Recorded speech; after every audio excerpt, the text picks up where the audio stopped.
आज हम देखने वाले हैं कि सिलम टेस्ट से किस तरह से कंक्रीट की वर्केबिलिटी हम निकालते हैं। ये आप देख रहे हैं, ये कन्नी से डाल रहा है मसाले को, लेकिन आज ये पूरा प्रोसेस हम इस वीडियो के माध्यम से जानेंगे कि ये एग्रीगेट का जो लिंटर डालते हैं या किसी तरह से रोड डालते हैं, तो एग्रीगेट का किस स्लिम टेस्ट हम कैसे करते हैं। अगर हम स्लिम टेस्ट नहीं करेंगे तो हमें पता नहीं चलेगा कि इसकी स्ट्रेंथ कितने mm का है, कितना स्ट्रेंथ है इसकी। तो ये जानने के लिए हमें स्लिम टेस्ट करना पड़ता है। कुछ ही देर में अभी ये काम चलेगा, तो इस काम चलेगा तो हमें सबसे पहले ये साइट इंजीनियर को पता होना चाहिए कि स्लिम टेस्ट की वैल्यू कितनी है इसमें। अगर स्लिम टेस्ट की वैल्यू हमें पता नहीं होगी तो हमें उसमें स्ट्रेंथ पता नहीं चलेगी कि ये वर्केबल है, कितना वर्केबल है, कितना वर्केबल नहीं है। ये आपको कौन दिख रहा है, ये कौन है और साइट पर काम चल रहा है। साइट इंजीनियर को इस बारे में तो ज़रूर नॉलेज होनी चाहिए। अगर साइट इंजीनियर को इस बारे में नॉलेज नहीं होती है तो इसमें बहुत ज़्यादा परेशानी आती है कि हम बिना स्लिम टेस्ट किए हम बिल्डिंग में यूज कर दें या कहीं यूज कर देते हैं तो बहुत ज़्यादा दिक्कत आने लगती है। तो स्लिम टेस्ट होना ज़रूरी होता है। स्लिम टेस्ट होगा तो हमें ये अंदाज़ा लग जाता है कि वो ये कितना वर्केबल है। और स्लिम टेस्ट कितने कर सकते हैं, कोर्स एग्रीगेट है, फाइन एग्रीगेट है, कोई सा भी ग्रेड हो उसमें हमें करना चाहिए। लेकिन 40-50 mm का ग्रेड अगर है एग्रीगेट का तो हम उसका नहीं कर सकते।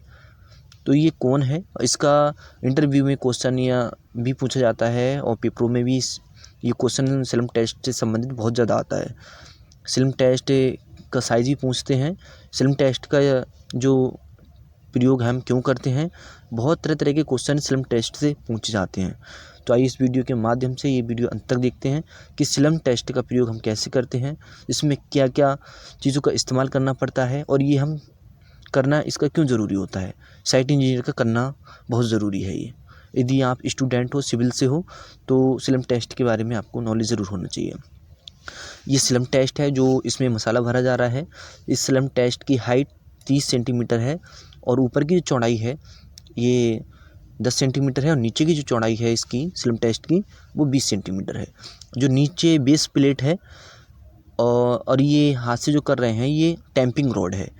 टैंपिंग रॉड से इसको मसाले को इसमें टैंप करते हैं और ये 3 लेयर में ये कोन को स्लिम टेस्ट को भरा जाता है। पहले स्टार्टिंग में जब भरते हैं तो 10 सेंटीमीटर भरें, दूसरे नंबर पे 20 सेंटीमीटर, तीसरे नंबर पे 30 सेंटीमीटर, 3 बार में भर दिया जाता है और इस टैंपिंग रॉड से 20 या 25 बार इसे टैंप किया जाता है। ये ध्यान रखें कि जब इसको टैंप हम करते हैं तो सरफेस की नीचे लेयर पे जो लोहे का लगा हुआ है इसको टच ना करें। और ये हम जो सेट करते हैं शुरू स्टार्टिंग में, तो इस पिन को इस तरह से सेट करें कि उसमें वाटर लीकेज नीचे से ना हो। और फिर उसके बाद में फिर मसाले को भरते हैं, मोटर को भरते हैं और उसको टैंप करते हैं।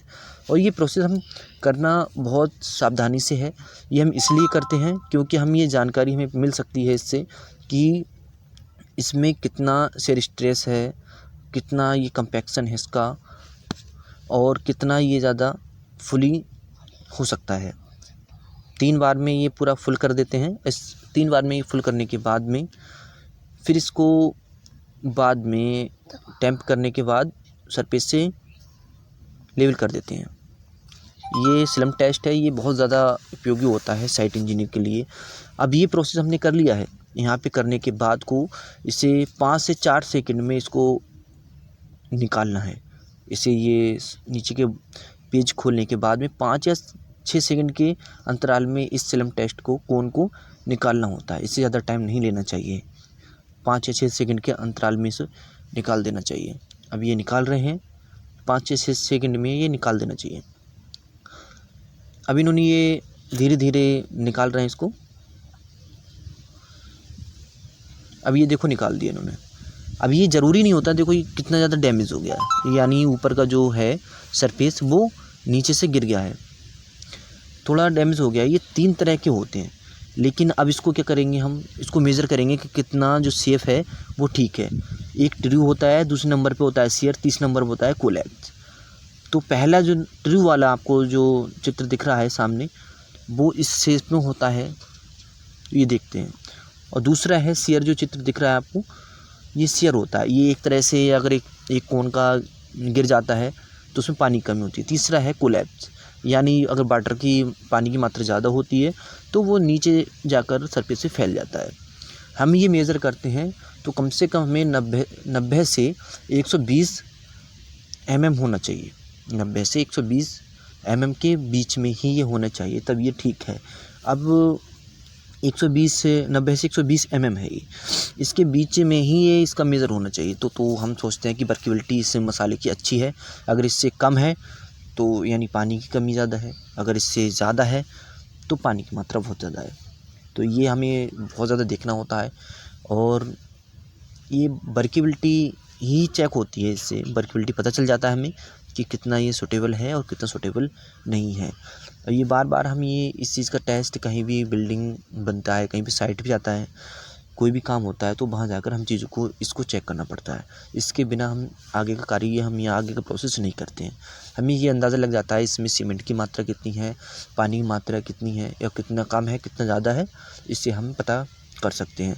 अगर जो मिक्सर बनकर मशीन द्वारा आता है बनकर, जो पंप सेट होता है उससे बनकर आता है, तो उसमें पानी की मात्रा ज़्यादा होती है, तो उसका जो होगा 125 mm ले सकते हैं उसका 125, क्योंकि उसका प्रेशर जब बनता है तो पानी की मात्रा जब उसमें थोड़ी ज़्यादा होगी तो ये प्रेशर बन सकता है, तो उसका 125 mm ले लेते हैं।